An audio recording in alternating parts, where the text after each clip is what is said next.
Hello Israel, this is me, Seven Heaven, coming to you again with another video. Okay, I have no rights to the music or the video. Strictly only for educational purposes only, but I have no rights to it. Let's get into it, Israel. Stop paying big bucks to Big Wireless. Customer favorite phone service, Tello Mobile, just lowered their plan prices. Again. Switch to Tello and build your own plan, like unlimited data for only $29 a month. Discover more plans at Tello.com. Years, and be able to reach nearby stars in less than 50,000 years. Some wouldn't have an easy time of it. Some others, in a sterile environment without other organisms around, would multiply and thrive. Instead of killing them, cosmic radiation may also help them to mutate. In 2021, 3 bacteria species previously unknown to science were discovered on board the International Space Station. Life appeared on Earth 3.8 billion years ago, just immediately after the end of the heavy asteroidal and cometary bombardment phase. There is no evidence of pre-bacteria in Earth's fossil record. It's highly probable that bacteria life must have arrived here from interstellar space.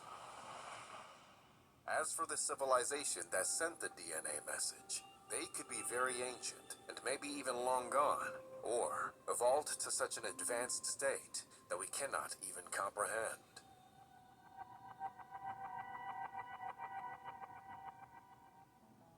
The Kardashev scale is a method of measuring a civilization's level of technological advancement based on the amount of energy it is able to use. Extensions in wider power levels were later proposed, but these are the originals. A Type 1 civilization is able to access all the energy available on its planet and store it for consumption. A Type 2 civilization can directly capture the energy of a star. A Type 3 civilization is able to capture all the energy emitted by its galaxy. At the current time, humanity has not yet reached Type 1 civilization status. Physicist and futurist Michio Kaku suggested that humanity may attain Type 1 status in 100 to 200 years, Type 2 status in a few thousand years, and Type 3 status in 100,000 to a million years. However, the transition from Type 0 to Type 1 might carry a strong risk of self-destruction. Excessive use of energy without a responsible inner evolution could make the planet unsuitable for humans.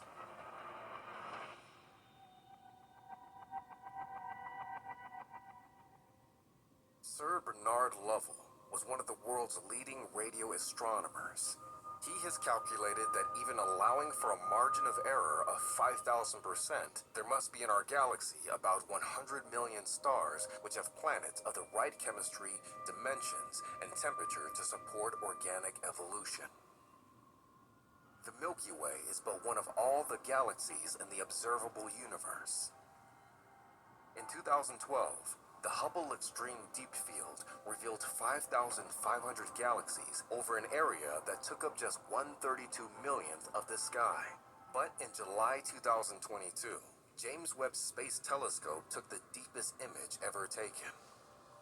Scientists estimate that there are more than 10 times as many galaxies out there than the Hubble, even at its limits, is capable of seeing.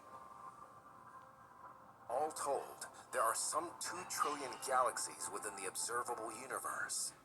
The number of stars that could support some form of life is astronomical. Dr. Frank Drake, an astrophysicist who worked with Carl Sagan, he developed the Drake equation, which attempts to quantify the number of intelligent life forms that could potentially be discovered in the Milky Way.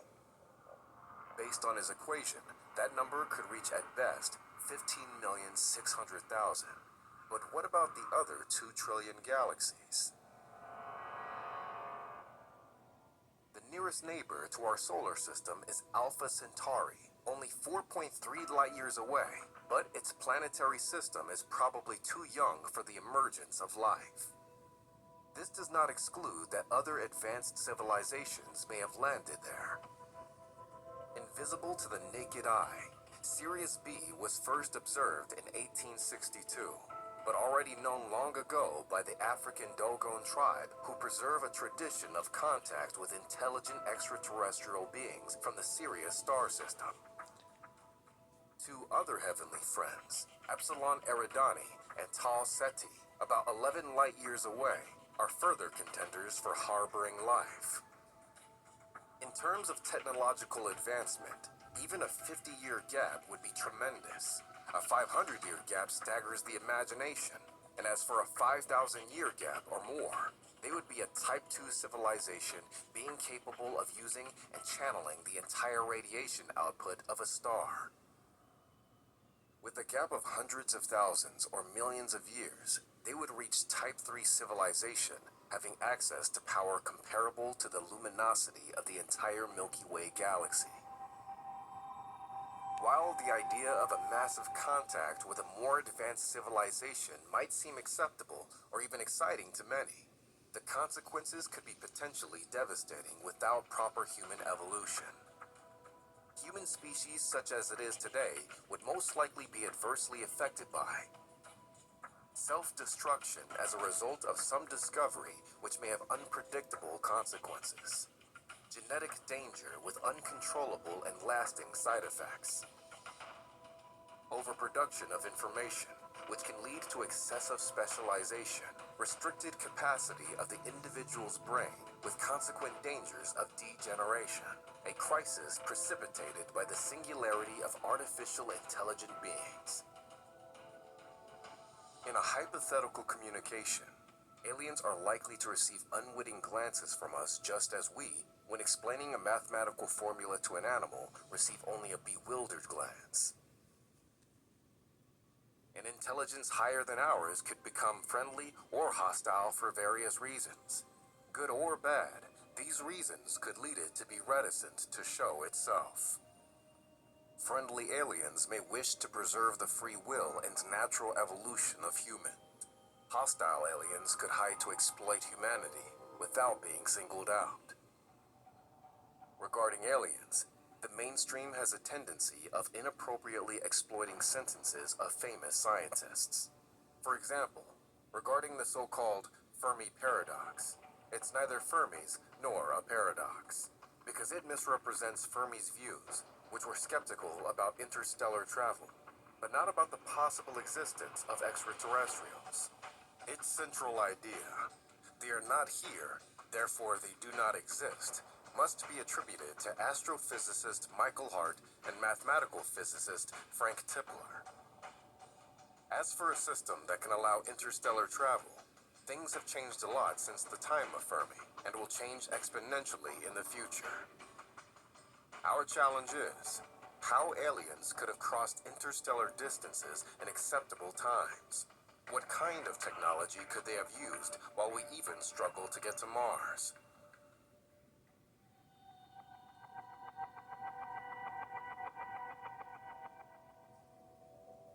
Chemical rockets were the powerhouses of our space age, but after 90 years of development, further engine refinements aren't expected to lead to major improvements in terms of thrust.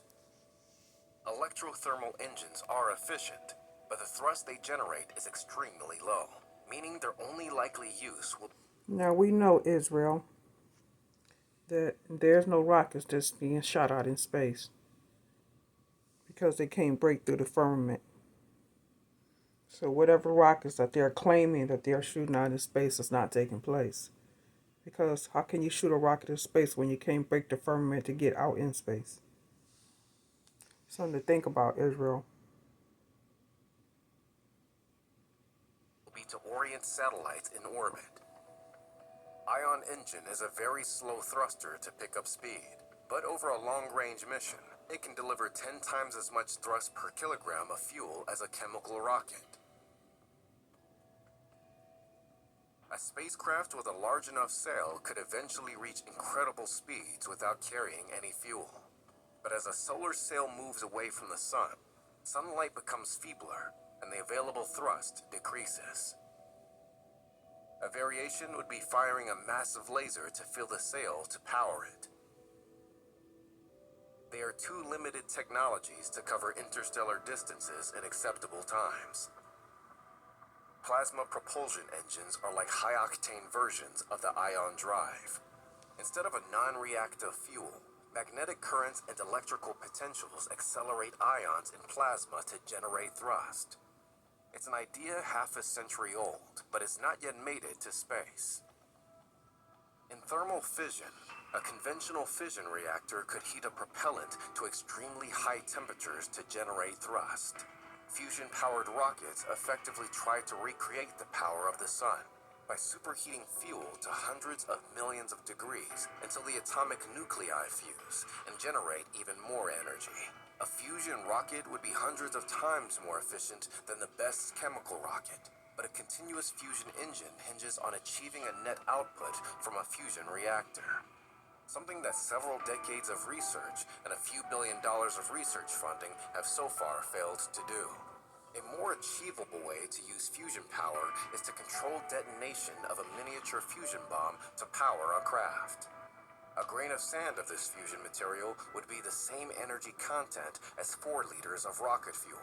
But a major problem with this research is that actually testing one would likely violate nuclear test ban treaties.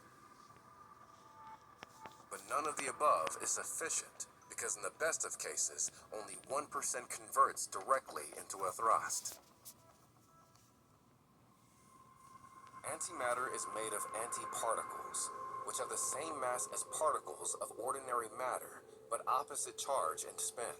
Antimatter also has the highest energy density of any known substance, and if used as a fuel, it could provide by far the most efficient propulsion system, with up to 40% of the fuel's mass energy being converted directly into thrust, compared with 1% for fusion, the next most efficient. In 2006, NASA calculated that just 10,000ths of a gram of antimatter would be enough to send a ship to Mars in 45 days. The problem is generating enough fuel. Antimatter is created in particle accelerators. But if all the antimatter ever created to date were annihilated at once, The antimatter is the evil matter, and matter is the good. it wouldn't be energetic enough to even boil a cup of tea. A Type 1 alien civilization may have found a way to produce enough antimatter, and that can open up many scenarios. Warp drive is a speculative idea proposed by theoretical physicist Miguel Alcubierre and recently reconsidered by Elon Musk, by which a spacecraft could achieve apparent faster-than-light travel. Based on a solution of Einstein's field equations in general relativity, a spaceship would traverse distances by compressing space in front of it and expanding space behind it. Within regular space-time, objects cannot accelerate to the speed of light. Instead, the Alcubierre drive alters space around an item to allow it to reach its target faster than light would in normal space without violating any physical rules. Unfortunately, warp drive, like teleportation, is possible at the moment only at a nanoparticle level, which isn't going to get a starship to Mars in a matter of days. But a Type 1 alien civilization or above may have found a way to produce enough negative mass to make it possible. Wormholes are shortcuts through space-time. Einstein and Rosen discovered that a black hole's surface might work as a bridge that connected to a second patch of space. They could enable a galaxy to be crossed in the blink of an eye.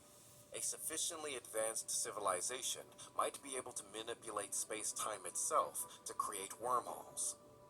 Intrinsically unstable, a wormhole would need something with repulsive gravity to hold open each mouth, and the energy equivalent to that emitted by an appreciable fraction of the stars in a galaxy. How would you like to collect 5-figure checks by helping foreclosure victims recover monies that are legally We know such things exist because it is speeding up the expansion of the universe in the guise of dark energy, though its gravity is too weak to prop open a wormhole.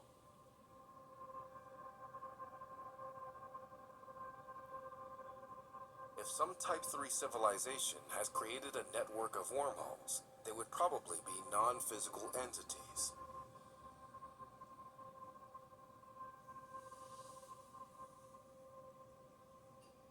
Non-physical entities either lack a body or possess a subtle body only, and are generally considered belonging to a supraphysical plane of existence.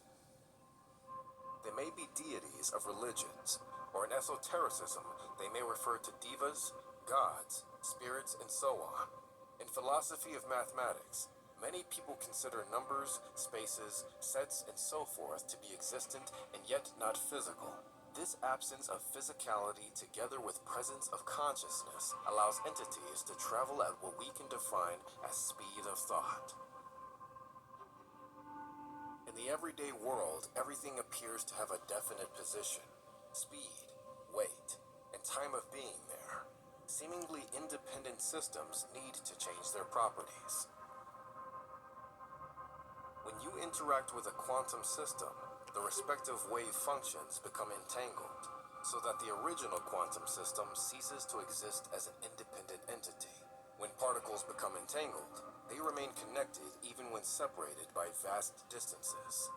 These particles can share a single fate and even be entangled through time.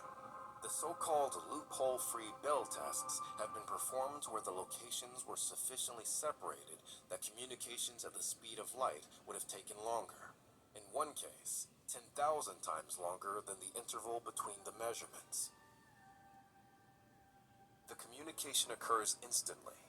Quantum entanglement has been demonstrated experimentally with photons, neutrinos, electrons, molecules, and more. The relation between the entangled particles can be exploited by sufficiently advanced beings who can maintain consciousness even without a physical body. For example, a superior being who can travel across dimensions can present itself to our eyes in almost incomprehensible forms. When it moves on the edge of our dimension, it can take on indistinct, semi-transparent, or veiled shapes, unless it decides to drop into a definitive physical form to try that experience. The speed of light is the confinement wall of our dimension. Such beings can move at an infinitely greater speed than the speed of light. They can go from one part of the universe to another instantaneously.